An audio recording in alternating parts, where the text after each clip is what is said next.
My phone call was interrupted by mewling at the back door. Meow. Followed by a scratching sound across the glass. It sounded like a cat.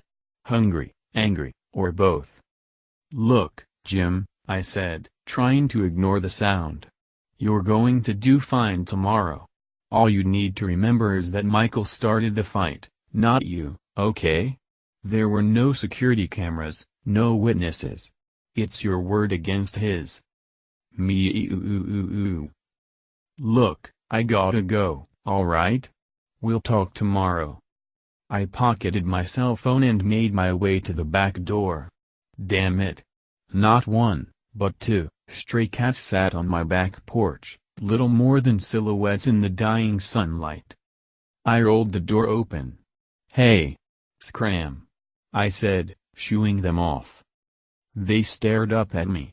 Meow. They were nice looking for cats, I guess. Better looking than the usual mangy strays I saw on the sidewalk, anyway. One was a great tabby with bright green eyes, the other was black, with pale blue eyes the color of the sky. I said, "Get out of here!" I shouted. They didn't move. I sighed and slid the door shut. As soon as it clicked into place, the constant mewling started up again. I popped in earbuds, sat down at my computer, and pulled up my client's case. Jim Walford. Charged with aggravated assault. As long as he kept his story straight tomorrow, he was looking at only a few years at most. Mreo. A high-pitched wail broke my thoughts. I turned to see the two cats, still standing on the porch. One was standing on its hind legs, now, pressing its paws against the glass. Oh, for Pete's sake. I shoved myself out of the seat and walked over to the door. "Get out of." As soon as I yanked the door open, they darted inside. Damn it. The black cat immediately leapt into my armchair, making itself at home in the soft cushions. The gray one bounded under the table, tail flicking behind it. Both watched me, perfectly still. In the inside light, I could tell, now, that they were wearing lengths of twine around their necks. A silver medal dangled from each. Oh, their owner is going to get an earful. I stormed over to the black one, on the armchair. I expected it to dart off as I approached, but instead, it stayed perfectly still. Watching. I turned the tag over in my fingers. I thought I'd find a phone number, or an address. Instead, only one word was engraved on the tag. Hodges. "Is that your name, Hodges?" I bent over and peeked at the gray cat's tag. It read Kiefer. What kind of owner doesn't even put their contact info on the tag? I stared at the cats. They stared at me. At least they were quiet now. I would have spent more time getting rid of them, but I had a lot of work to do preparing for tomorrow's case. I put a saucer of milk on the floor, which they both bounded over to. Then I sighed, turned from their prying eyes, and sat back down on the computer. I woke up 2 hours later in my computer chair. I groaned and rubbed my eyes. 1:06 a.m. I'd fallen asleep right at my desk. I lifted my head and glanced around the living room. The cats were gone. My house had a cat door from the previous residence. They must have found it and snuck out. There was no sign that they'd even been here, except for the clumps of gray and black hair shed onto the carpet. I hauled myself up to the bedroom and slept for another 4 hours. Then I put on my suit, drove to court, and promptly forgot all about the cats. My client, Mr. Wolford, was only acting in self-defense, I said, staring into the judge's blue eyes. Michael Sheenman attacked my client. He feared for his life, and tried everything to get Mr. Sheenman away from him. I glanced at the plaintiff. Mr. Sheenman still had the scars running down his face, starkly white against his bronze skin.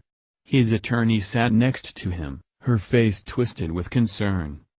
"It's a simple case of self-defense, Your Honor." Less than an hour later, We had a verdict. Not guilty. "You're amazing, Carlo," Jim whispered to me, as we left the courtroom. "Thank you." "Of course," I said, patting him on the back. I left the courtroom feeling great, looking forward to a long weekend. Until I got home. I heard them before I even opened the door. Meow, meow. As I stepped in, they both fell silent, staring at me with eyes of blue and green. Damn cats. Just like people, you give them an inch, they take a yard. Give them a little milk, they come back for more. "Fine," I muttered. I pulled the fridge door open. Milk sloshed in the bowl. With a clink, I set it down on the tile. The cats came running forward. My heart stopped. The cats looked different.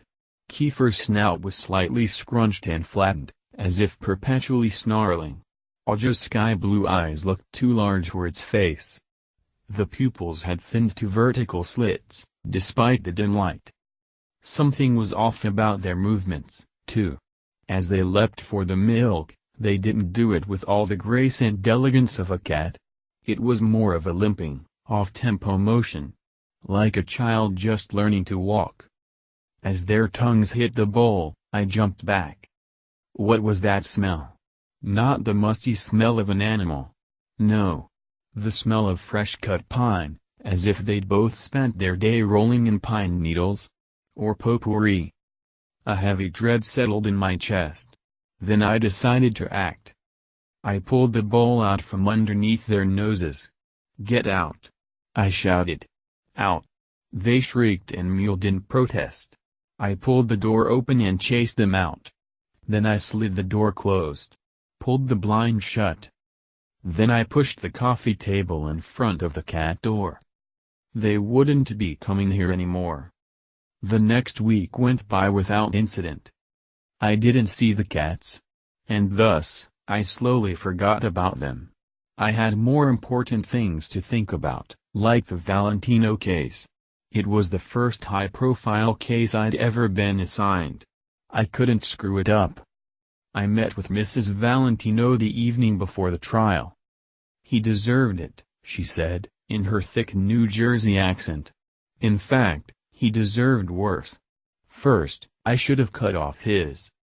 As I've said before, Mrs. Valentino, it's not my business whether you're guilty or not. My only goal is to get you the best sentence possible." She nodded. "You should dye your hair, maybe get glasses," I said, looking over her bleach blonde hair. "We're trying for that meek, motherly type to win the jury over." "Fair enough," she said, shooting me a grin. The day of the trial, things went well.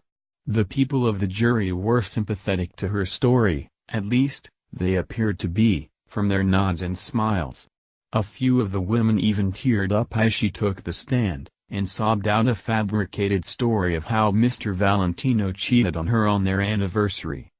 "Look at her," I said in my closing remarks, gesturing to Mrs. Valentino. "Do you really believe that woman could kill the love of her life? She is a mother, an artist, a woman beloved by her community. The forensics don't mean a thing. Of course her fingerprints were all over the crime scene. She was his." Mrow. I stopped. Whipped around. My heart pounded in my chest. SCRTCH, SCRTCH. I scanned the courtroom. There, a flash of silver among the wooden seats. What? There's no way. Mr. Kuladai? I glanced up at the judge. Yes. Sorry. Come on. Keep it together.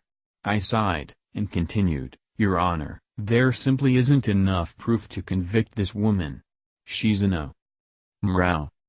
A black shadow zipped across the floor, behind the jury box.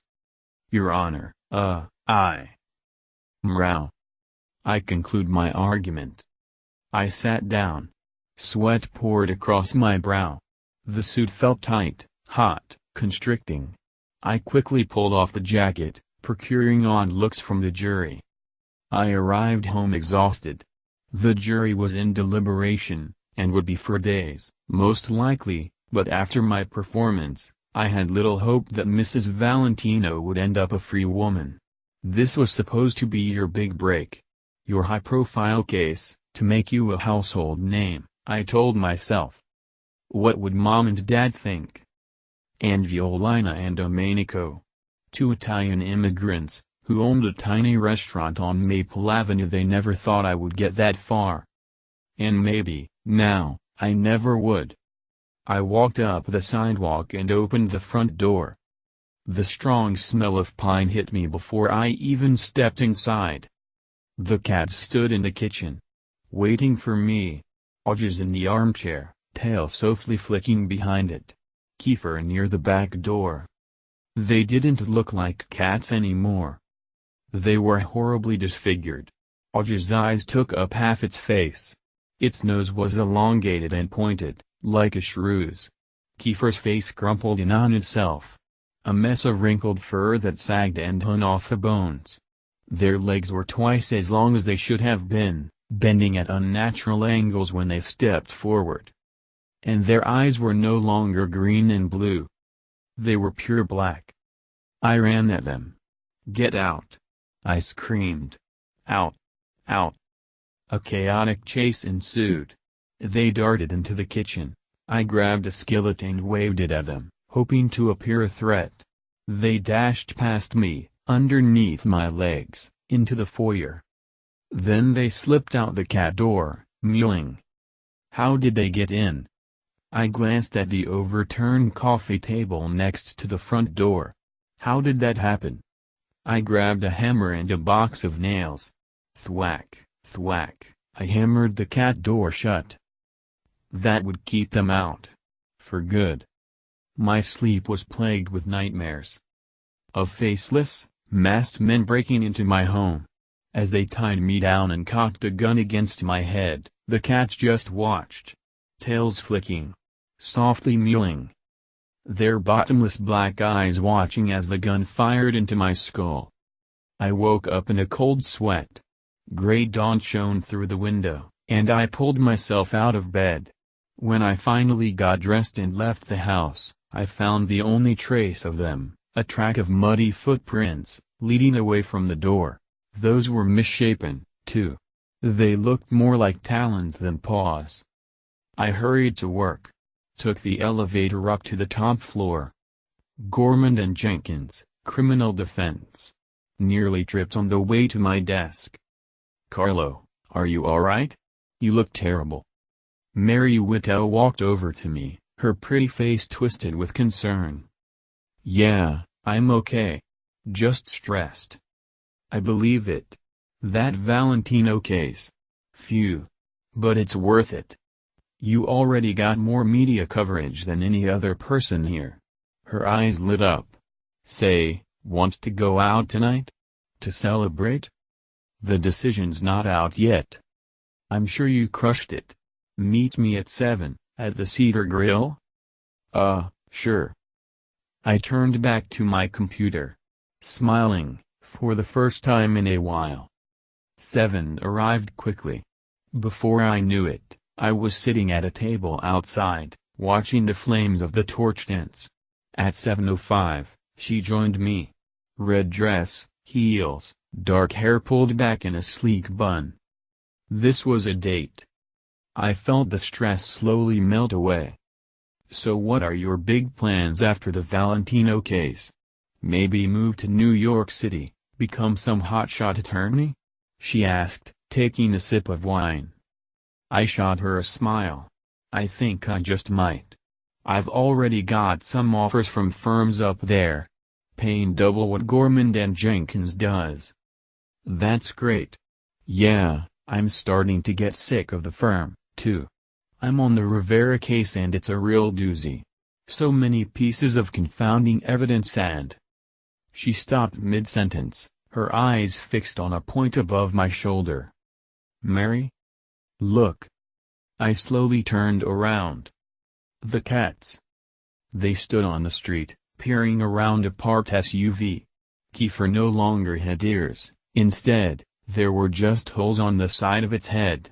Pinocchio's eyes drooped halfway down its face, as if melting in the heat. Both stayed perfectly still, watching us. No, no, no. Carlo? I stood up. We need to move inside. Now. What?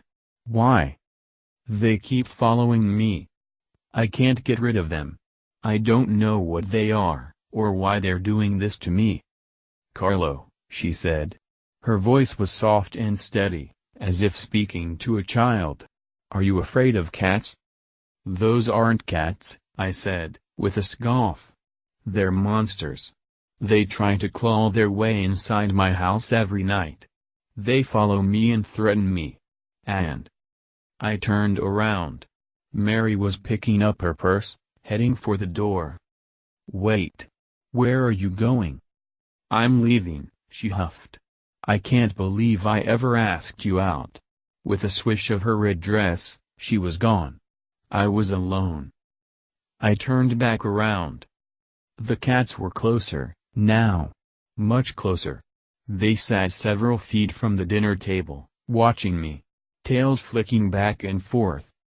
I ran. I could hear their claws clicking against the cement. Hear their panting breaths, feel their hearts pounding after mine. I ran into the parking lot. I dove inside my car, locked the doors. Then I began to back up. Beep beep beep. 2 Pinocchios. In animals and wildlife, beings and entities, monsters, creatures, and cryptids, strange and unexplained, suspense and thrillers. Rate this item. Submit rating. Rating, 8. 41 tenths. From 22 votes.